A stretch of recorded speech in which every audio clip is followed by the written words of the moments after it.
Hello and welcome to the Daily Millwall for Thursday, the 7th of April 2022. Today's Millwall news first story is something that isn't a massive shock, and I thought we all expected it, but it's just been kind of the cat's been let out of the bag by the London News Online, the South London Press. Millwall won't be offering new deal to former Blackburn, Birmingham and Bournemouth and soon to be Millwall winger. Connor Mahoney set to leave Millwall this summer with the former winger due to be a free agent at the end of July. The South London Press understands that the Lions will not offer the 25-year-old new terms. The news comes as no surprise with Mahoney struggling to command regular game time with the Championship outfit. The club were ready to listen to offers for him in the January transfer window, but unlike in the cases of Matt Smith and Jon Dadibod-Varson, interest failed to materialise. Mahoney, pardon me. Mahoney has played just 203 minutes of league football this season and not made the bench for the last two fixtures now that the injuries have cleared up in the Millwall squad. Mahoney's last start for the Lions came in the 1-1 draw at Nottingham Forest at the end of September. Since the turn of the year, the attacker has featured for 49 minutes in the Championship. Mahoney has scored 5 goals and got 7 assists in 68 appearances for Millwall since he signed it for an undisclosed fee from Birmingham in July 2019. He did play in the last under-23s game, which was broadcast live on Recast, which you can go on there now and spend 50 credits and watch again if you want on a replay. He did very good in that game. He tried. He didn't seem too happy. He didn't celebrate the goal, but he played his football, played it well.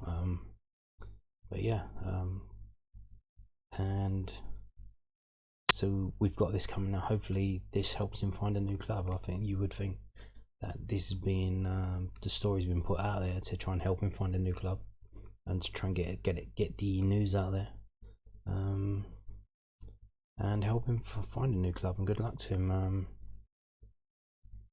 Just didn't really do it for us, did he? I don't know what the problem was, but we'll see. So his wages will be taken off the wage bill, and we'll see what the manager does with that, because we do need to sign a replacement for Jed Wallace. It's highly likely that we're going to have to be doing that, so that will be interesting to see who we sign. So anyway, moving on now to this, also from the londonnewsonline.co.uk. So Gary Rowett still talking about playoffs when everyone who's got their head screwed on knows it's done and dusted. You know, it's not mathematically done and dusted, but realistically it's done. Gary Rowett assesses Millwall player prospects after the latest round of Championship action. Yeah, because after we played on Tuesday, there were a couple of games on Wednesday, and the results kind of did help us out. But they're not.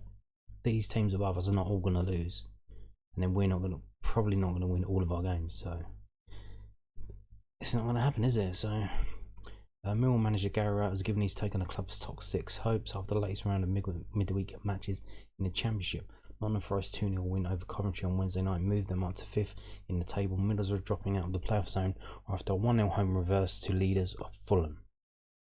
It means that the Lions are 6 points behind 6th place. Sheffield United effectively 7 unless there is a fairly dramatic goal swing with 6 games to go. Exactly, even on goal difference. Millwall can finish on 76 points if they win all of their remaining fixtures, but are looking to bounce back from 1-0 home reverse to Swansea on Tuesday. Next up is Barnsley and SC16 on Saturday.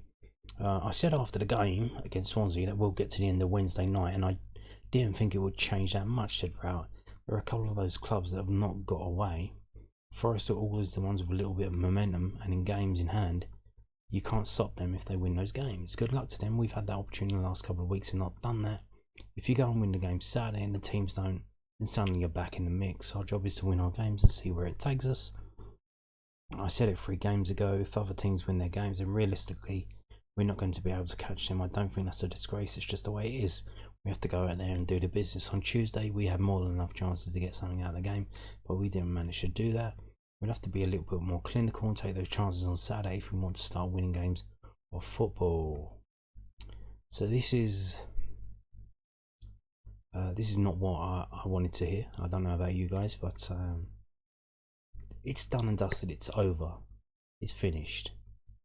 What I would like to hear from Gary Rowett is to do something in these last couple of games. Now, remember like at the end of last season where he did these stupid experiments where he put Marlon Romeo at centre back and we ended up losing 6-0 and shit like that.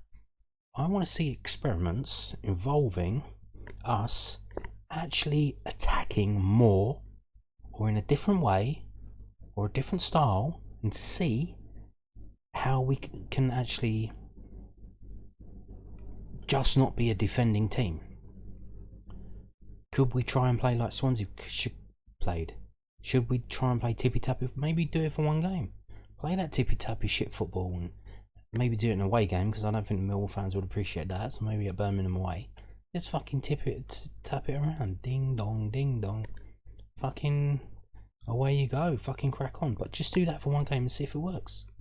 Maybe it works. Maybe it doesn't. Maybe do a game where you play straight 4-4-2 old style wingers, bing bong bing. I don't know. Just fucking do something.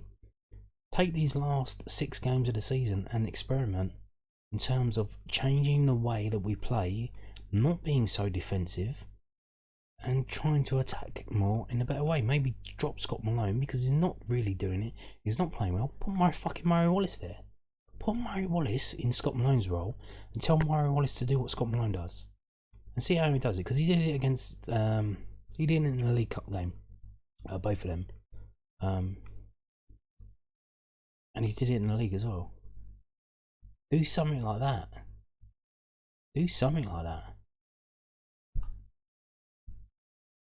Just where he's saying this, that we can still win the playoffs. We just got to squeak out these 1-0 wins. So he's just going to carry on playing the same way we've been playing all season, which is try not to score in the first half, come out in the second half, try not to concede, and then round about the 60th minute we'll make a couple of changes, and then we'll try and win the game in the last 30 minutes. Do something different for the love of God, please. Please. But what are you going to do? He thinks if we just keep it tight and carry on, we might get in the playoffs. But only if every team above us loses and we win all our games 1-0. Moving on to this from Billy Mitchell. Billy Mitchell interview from the News at Den. I think this might be in a paper today because it's quite a long one. Mill midfield on Swansea keep ball, turning things around and must win Barnsley test. Billy Mitchell said he had faith Mill could turn around their form after the winless run stretched to 3 games with a 1-0 defeat to Swansea City at the Den on Tuesday night. Joel Perreault scored the only goal of the game a minute into the second half. It meant that Mill stayed 4 points off 6, but that is now 6 points after Nottingham Forest's 2-0 win over Coventry on Wednesday. A frustrating game considering the position we're in and what's on the line. I think it was just a frustrating performance, Mitchell told News at Den. Fair play to Swansea, they moved the ball really, really well. First half we struggled to get near them, second half slightly better. We put them under more pressure higher up the pitch and probably created the better chances second half. But I think their goal early in the second half was just a bit of a sucker punch. It was bad timing, probably a little bit of misfortune. I think the ball ricocheted off Muzza, which is not really his fault. It's one of those things we've got to pick ourselves up and move on again to Saturday. It is difficult to have so little possession, and fair play to Swansea. Obviously they've been coached really well to do what they do with aplomb. But there's no doubt that we could have got tighter in certain areas of the pitch as a learning experience.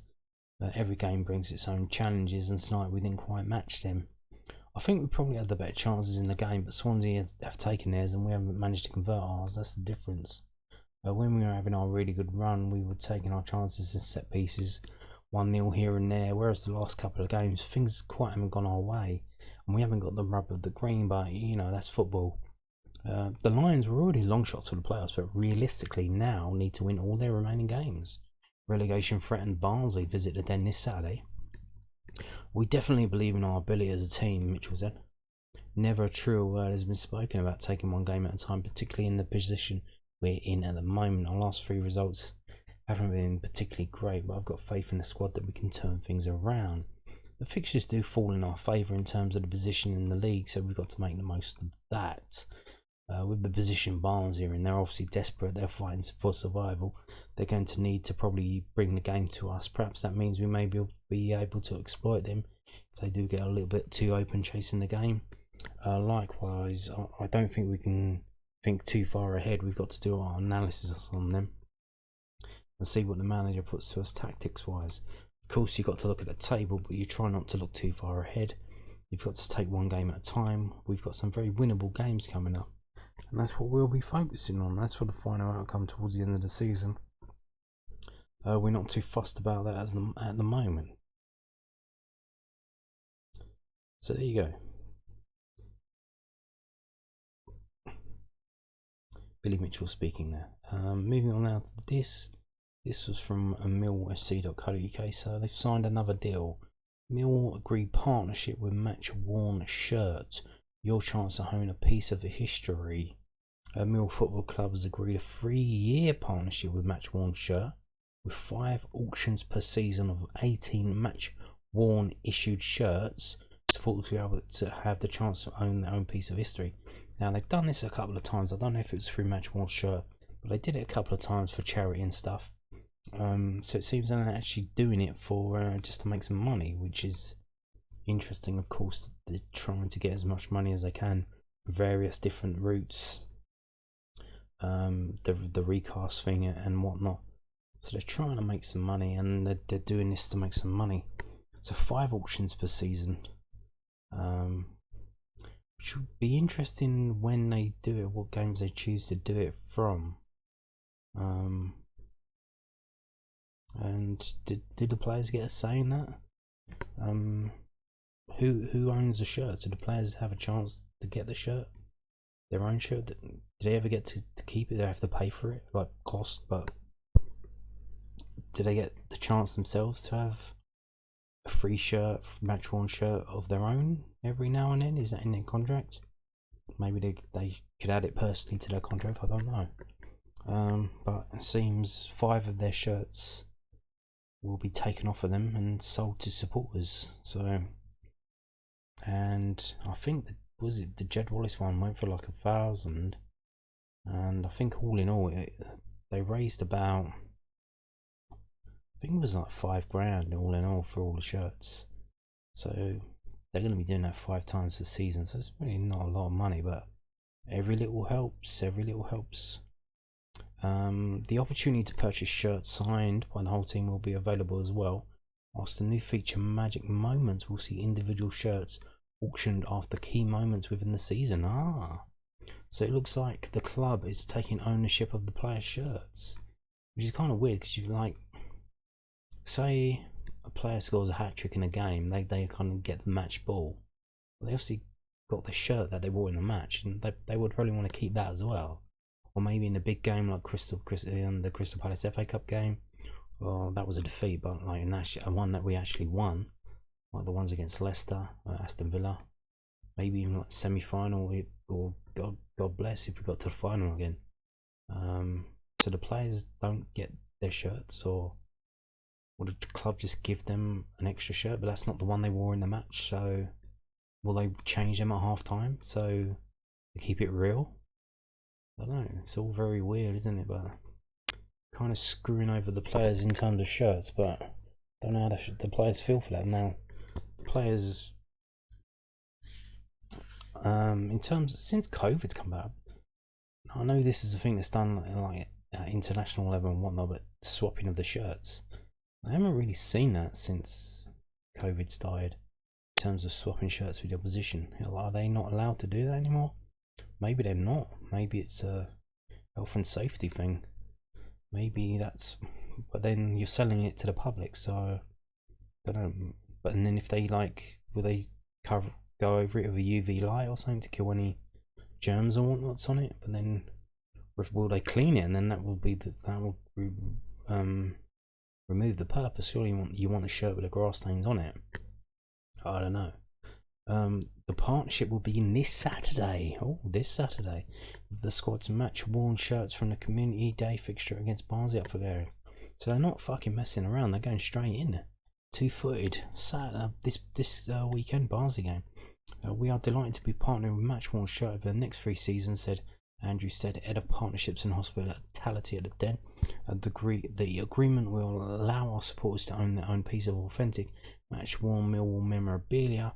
We're also excited to launch Magic Moments, which will provide fans with the opportunity to bid on iconic shirts from iconic performances.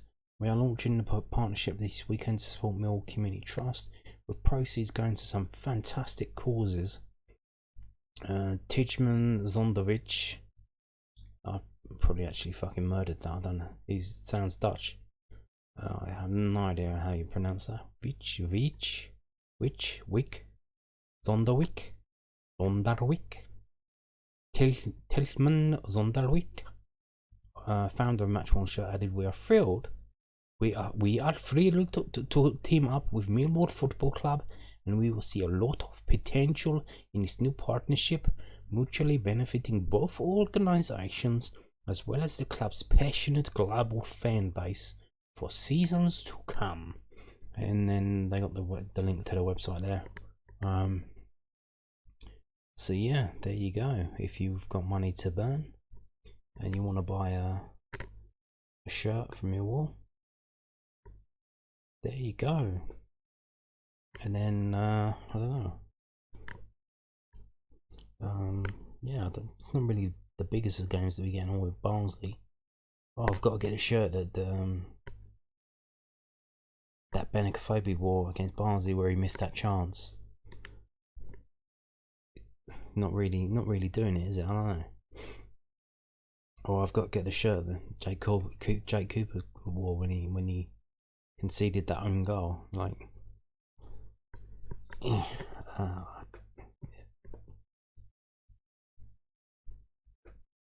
it's the club trying to get as much money as they can, scraping the barrel. But here's the thing: the season ticket prices are frozen, weren't they?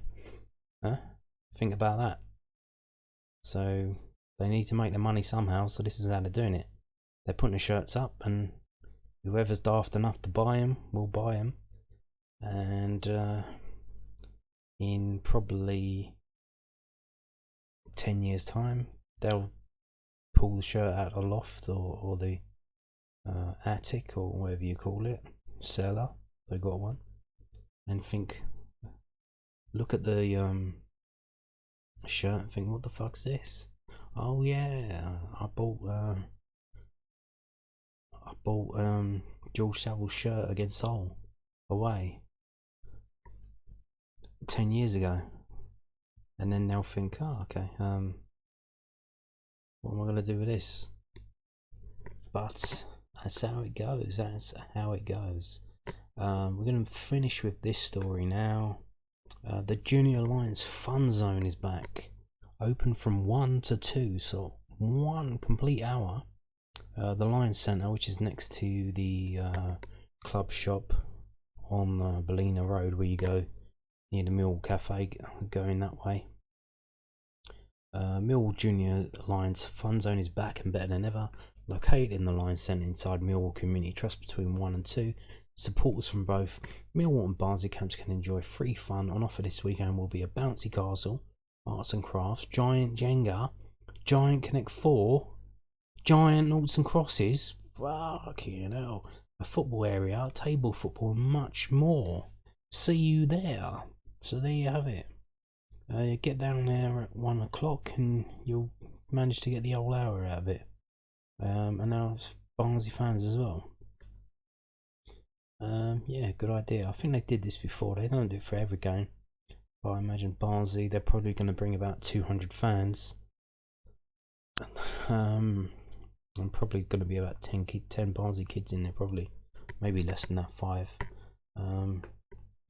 But yeah, so, which is good. It's good because just, I think any kid can get in there, whereas the one in the ground, in the family stand, obviously you need a ticket to get in there. You need a Junior Lions membership to get in there. And so if you're a kid and you go to the game and you're not in that family stand, obviously, like, you're just bored sitting in another area of the stand, and I've seen like kids kicking plastic bottles around on the concourses because they're fucking bored out of their mind. So this is good. Get them to expend some energy before the game and have some fun. So there you go. Before line centre 1 to 2 p.m. before the game against Barnsley at the Den this Saturday. And that is it for today's Millwall news. Thank you for watching and goodbye.